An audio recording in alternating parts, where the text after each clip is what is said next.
ओम साई राम।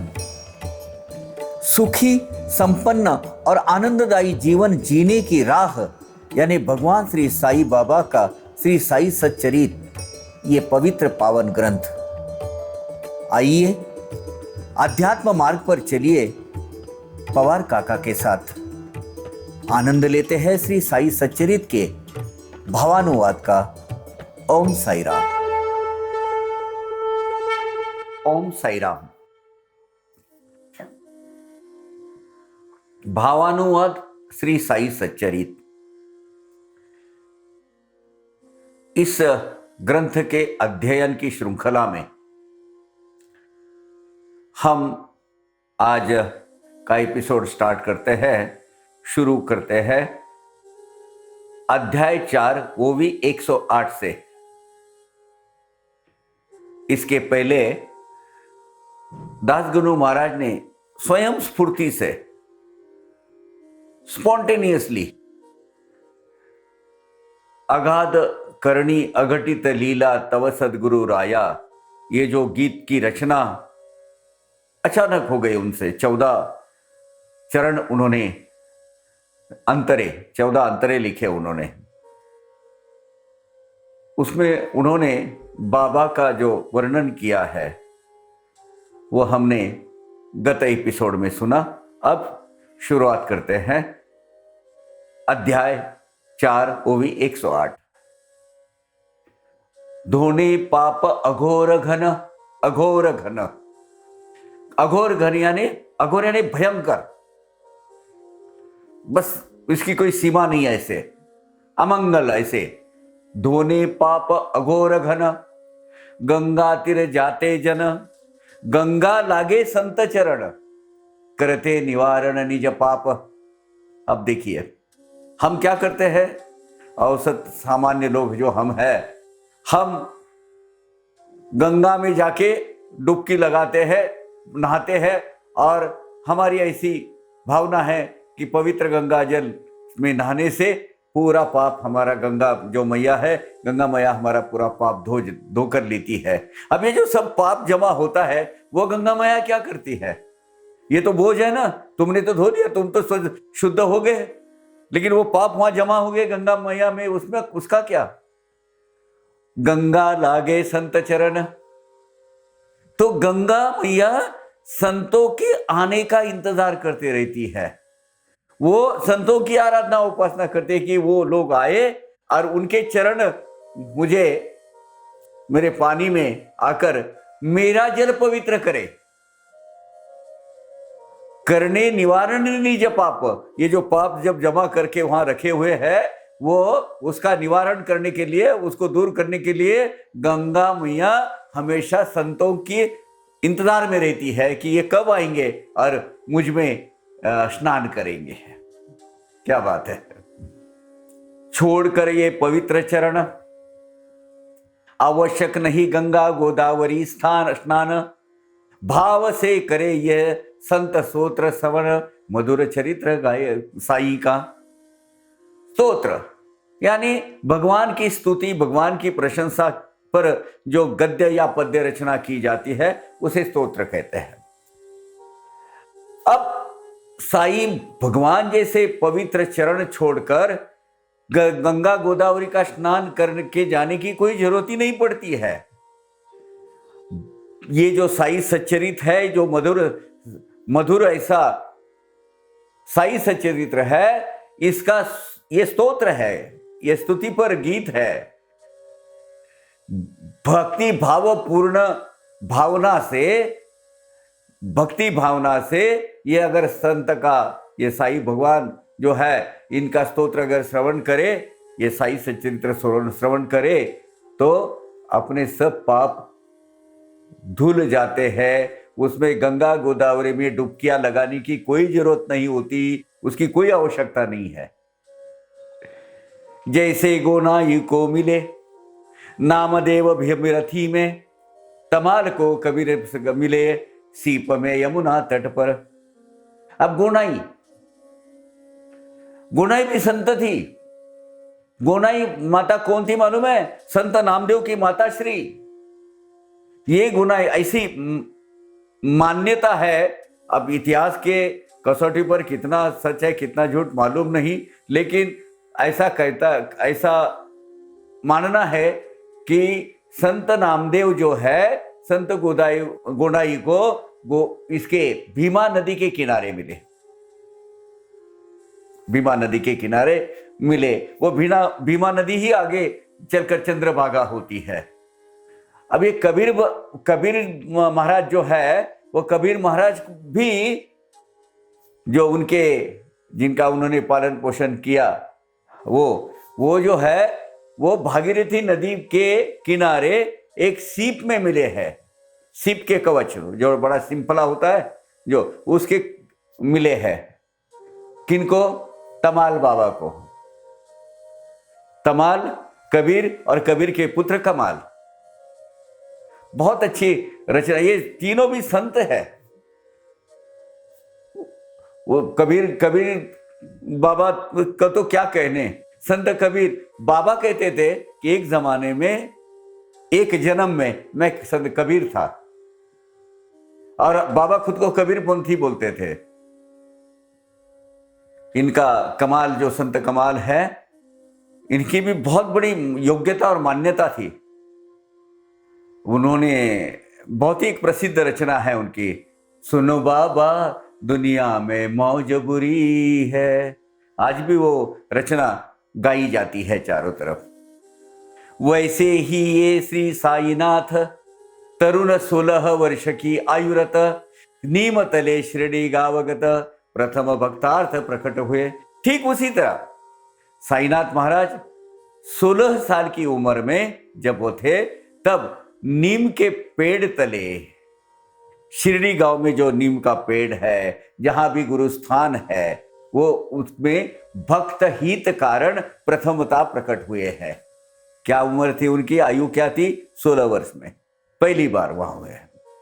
प्रकटते ही ब्रह्म ज्ञानी, विषय वासना स्वप्न में भी ना सुनी या ना जानी, माया ठुकरा कर त्यागदिनी, लिपटी मुक्ति चरणों में। बाबा 16 वर्ष की आयु में ही मोह माया एवं विकारों से संपूर्णता मुक्त अवस्था प्राप्त किए हुए थे। विषय वासनाओं की गंध से वो गंधहीन थे, उनको कोई उसका दूर दूर से कोई संबंध नहीं था। श्री साई अवतरण काल से ही ब्रह्म ज्ञानी थे, जैसे अवतरण हुआ उनका ब्रह्म ज्ञानी थे। शिरडी ग्राम में प्रथम ये प्रकट हुए नीम के पेड़ के नीचे। जन्म बाबा का किस देश में, अथवा किस पवित्र वंश में, किस माता पिता की गोद में, न जाने ये कोई, जाने न यह कोई। बाबा कौन से भू प्रदेश में पैदा हुए, कौन से पवित्र वंश में जन्म पैदा हुए, कौन उनके माता पिता है, किसका किसी को कुछ नहीं पता। आज तक के बहुत संशोधन उसमें किया है, बहुत सारे लोगों ने जानने की कोशिश की है, बहुत सारे संशोधक नजदीक पहुंच गए हैं, लेकिन बाबा ने इसका अता पता किसको लगने नहीं दिया। अब एक सर्कमस्टेंशियल एविडेंसेस से कुछ बातें नजदीक आदमी अनुमान लगाकर पहुंच सकता है, नहीं ऐसा नहीं, लेकिन उनकी देह बोली, उनका भाषा का लहजा, उनका अलग अलग तरह पर समय समय पर उन्होंने दिए हुए कोई बयान, अपने बहुत ही नजदीकी भक्त जैसे मानसापति हो या स्वामी साई शरणानंद हो, इनके साथ उनके सामने अपना कुछ गुप्त चीज उन्होंने बयां की थी, नहीं ऐसा नहीं है, लेकिन वो पुख्ता सबूत नहीं हो सकता। वो पुख्ता सबूत नहीं हो सकता कि बाबा ने, क्योंकि बाबा तो अनंत जन्मों की बात करते थे, 4 जन्म के पहले, 10 जन्म के, 72 पीढ़ियों के पहले, कब अभी कौन से जन्म में कहां वो उसकी वो कड़ी इतिहास के पैरामीटर्स लगाने के बाद वो नहीं पता चलती है। ये बिल्कुल सही बात है। जानी नहीं कोई पूर्वावस्था, थे कौन पिता या माता, किसी को न लगा पता, थके सभी पूछते पूछते। ऐसा नहीं कि बाबा जब देहधारी थे, सबने ये बाबा को पूछा था कि भाई आप कहाँ से आए हैं, कहाँ के रहने वाले हो। बाबा बहुत इतना ही बोलते थे, बहुत लंबे लंबे आते थे, पता नहीं चलता था आपके माता कौन है, आपके पिता कौन है। बाबा ने कभी किसी को पता नहीं दिया और उन्होंने कभी उसका पुष्टिकरण नहीं किया, किसी को भी पता नहीं लगा। बाबा को आड़े हाथ बात करने में वगैरह सब करने में सब लोग पूछते रहते थे, लेकिन बाबा ने किसी को भी संतोषप्रद या जिसके हाथ में कुछ सूत्र लगे ऐतिहासिक प्रमाणों का, ऐसा कभी की बात नहीं की। शिरडी आगमन के पहले कौन सी परिस्थिति में थे, कौन से उनके पूर्वज कौन हैं, कहाँ रहते हैं, कहाँ से आए, कुछ पता नहीं। इनके माता पिता के बारे में लोग पूछ कर थक गए, लेकिन उन्होंने कभी किसी को कुछ कहा नहीं। छोड़कर माता पिता आप्त, स्वजन तथा जात पात, त्याग कर सकल संसार जात, जनहितार्थ प्रकट हुए श्रेणी में प्रकट हुए। बस यही एक सत्य है। बाबा 16 वर्ष की उम्र में नीम के पेड़ तले शिरडी में प्रकट हुए, यही एक सत्य है। बाकी का कुछ पुष्टिकरण नहीं होता। अपने माता पिता कौन है, आप्तजन कौन है, सगे संबंधी, इतना ही नहीं अपनी जाति धर्म पंथ सभी का त्याग कर करे। यथार्थ में वो जन कल्याण हेतु क्यों आए, जन कल्याण हेतु ही शिरडी में प्रकट हुए हैं। ऐसी हम सब लोगों की भावना है, सब साई भक्तों की भावना है। एक वृद्धा शिरडी की, माता नाना चौपदार की, नवलाही कहने लगी कौतुक की, बाबा साई चरित्र प्रति। अब शिरडी में उस वक्त बुढ़िया औरत थी, नाना चौपदार की मां, बहुत वृद्धा औरत थी, वृद्ध थी, और एक प्रतिष्ठा, एक रुतबा, जिनके प्रति लोगों को आदर लगता था, ऐसी औरत थी, वृद्धा मां थी। वो बाबा के बारे में थोड़ा सा विश्लेषण करती है और कहती आरंभ में ये लड़का अति सुंदर गौर वर्ण का, और बाबा बहुत गौर वर्ण थे, मतलब इसमें वो कहती है कि आरंभ में ये लड़का अति सुंदर गौर वर्ण का, प्रथम इस गांव में देखा स्थिर आसनस्थ नीम तले। जब वो 16 वर्ष के आयुष में वहां थे, लोग पूछताछ करने लगे। उसके पहले ही इन्होंने ये नाना चौबदार की माता जी ने बोला कि आरंभ में ये लड़का ना बहुत गोरा चिपटा, एकदम अच्छा सुंदर बालक, नीम के पेड़ तले हमेशा वहां ध्यान अवस्था में बैठा दिखाई दिया था और वही बैठता था। निहार कर सुंदर बाल रूप, लोगों के मन में विस्मय अपूर्व, कोमल आयु में कठोर तप, शीत तप ताप सम समान। अब वो छोटे उम्र में ये लड़का वहां नीम के पेड़ तले ध्यानावस्था में बैठता था। उस वक्त अभी तो कम है, लेकिन उस वक्त बहुत बला की ठंड पड़ती थी। दोपहर का एकदम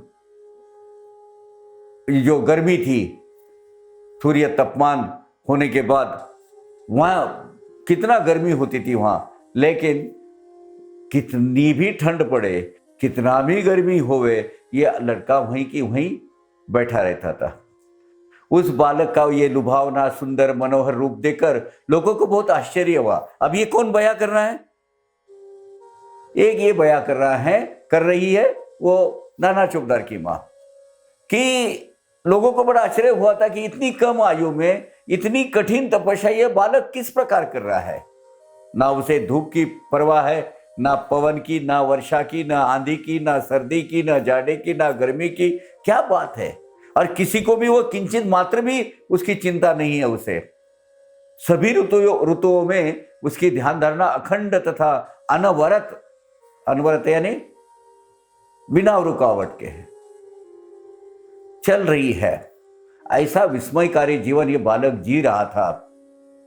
अद्भुत स्थिति कोमल अवस्था देखते, ग्रामस्थ सारे विस्मित होते, गांव गांव में इसके से लोग आते, दर्शन हेतु इस बालक के। अब कोमल अवस्था के कारण इस बालक का व्यवहार, दिनचर्या देखकर लोगों को बहुत विस्मय होता था, बहुत अचरज होता था। गांव गांव से लोग इसको देखने को आते थे। ये कौन कह रहा है, ये बयां कौन कर रहा है? नाना चौबदार की मिसेस। उस बालक को देखने हेतु, उसके दर्शन करने हेतु गांव गांव से लोगों के झुंड, गिरोह की गिरोह, समूह के समूह आने लगे। दिन में नहीं संग किसी का, नहीं भय रात्रि में किसी का, कहां से आना हुआ इस लाल का, आश्चर्यचकित जन सकल। अब दिन में वो एकांत में रहते थे, कोई किसके साथ बात नहीं करते, कितने शांति में अपने ध्यान अवस्था में रहते थे। रात्रि में भी उन्हें किसी का भय नहीं लगता था, किसी के डर नहीं लगता था। ये बालक कहाँ से आया होगा, इस बात का सभी का आश्चर्य लगता था कि ये क्या है। ये इस प्रश्न से कभी सभी व्याकुल थे और बड़े जानने की इच्छा भी रखते थे। रूप रेखा की अति सुंदरता, निखरते प्रेम उभर आता, नहीं किसी के घर द्वार जाता, अहर्निश स्थिति नीम के ही समीप। अब ये लड़का, उसका वह एकदम आकर्षक मनोहर रूप देखकर लोगों के दिल में उनके प्रति बहुत बड़ा प्रेम की भावना जागृत होती थी ये बालक के बारे में। लेकिन ये बालक किसी के घर द्वार नहीं जाता था और रात दिन उसी नीम के पेड़ के नीचे, नीम के वृक्ष के नीचे बैठा रहता था। जो देखता वह आश्चर्य करता, मतलब क्या है ये? जो देखता वो आश्चर्य करता अपार, ऐसा कैसा ये बालक तपधर, अवस्था कोमल रूप मनोहर, रहता अंबर नीचे दिन रैन। उस बालक का इस प्रकार जगत से निराला व्यवहार, रात दिन खुले में ही रहना और बाकी कोमल आयु एवं सुंदर मनोहर शरीर देखकर प्रत्येक जन, हर एक आदमी वहां का उनको देखने के जैसा अचरज में पड़ जाता था कि क्या है। बाह्य रूप से दिखता बालक यद्यपि, कृति से वह महान तथापि, वैराग्य का पूर्णावतार स्वरूपी, आश्चर्यचकित सकल जन। ये बालक भले ही छोटा दिखता हो उम्र में, परंतु लेकिन उसका वो आचरण, योगी जैसा उसका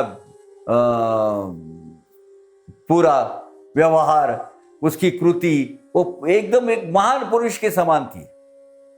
बचपन से ही संपूर्ण वैराग्य वृत्ति, विरक्तता, ये इसका अवलंबन करने के कारण सभी लोगों को बड़े मतलब अजूबा लगता था कि ये बालक अजब है भाई, ये अजूबा है, ये बोल नहीं सकते इसमें क्या है। इसी में ये घटना हुई। ये नाना चौबदार की आई मां बोलती है। अब ये 16 साल के इसमें पहले प्रकट हुए, उसके पहले की घटना बता रही है। ये बच्चा पहले भी इधर था। अब देखिए क्या है। विस्मयकारी घटना घटी एक बार, खंडोबा की फेरी का हुआ संचार, ढूंढने लगे दो चार, जन पूछने लगे प्रश्न। अब उतने में एक बार एक घटना हो गई। नाना चौबदार की मां बोलती है कि खंडोबा का जो संचार, जो खंडेराय जेजुरी के इनके जो उपासक है, ये जो है ये इनके अंग में देव शक्ति, दैवी शक्ति है, उनका संचार होता है। वो संचार कई लोगों में होने लगा। एक अचरज भरी एक घटना घटित हुई कि गांव के 2-4 लोगों में शरीर में खंडोबा भगवान का संचार होने लगा।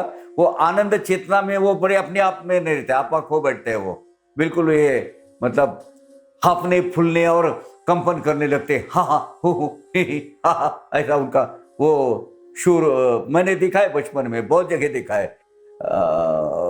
उस दैवी शक्ति से लोग अपने रोजमर्रा के जीवन की जो अड़चने हैं वो दैवी शक्ति को पूछते हैं और उसका उत्तर पाने की कोशिश करते हैं। और वो कोशिश में वो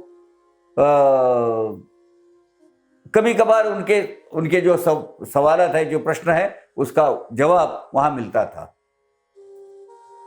आज भी वो प्रथा कुछ कुछ धर्म क्षेत्र में, तीर्थ क्षेत्र में आपको देखने मिलेगी। आज हम यहां रुकते हैं। वो भी 124 खत्म हो गई है। इस श्रृंखला में नए एपिसोड के साथ फिर आपकी सेवा में, बाबा की सेवा में और आपकी सेवा में हाजिर हो गए। तब तक के लिए हम विश्राम लेते हैं। आज्ञा दीजिए। ओम साई राम।